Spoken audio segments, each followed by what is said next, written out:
ร้อยพเนียดหมานเฮ็ดแล้วมื้อนี้มื้อสันวันดี15ค่ำเจ้าคำหมานเอามาเจิมให้ขอนบนหมานเด้ขอนบนเฮ็ดขอนบนเรียบร้อยเลย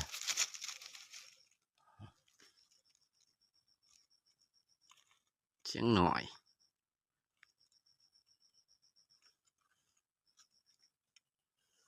เขาเฮิง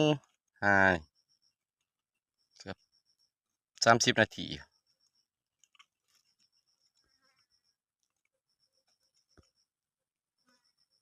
อ๋อนี่หน้าตาแดงเสียแต่เข้าไปจอดไอ้ปีกแตกจนสุดเลยโอ้คนแตกผุทิเลยคนเมืองยา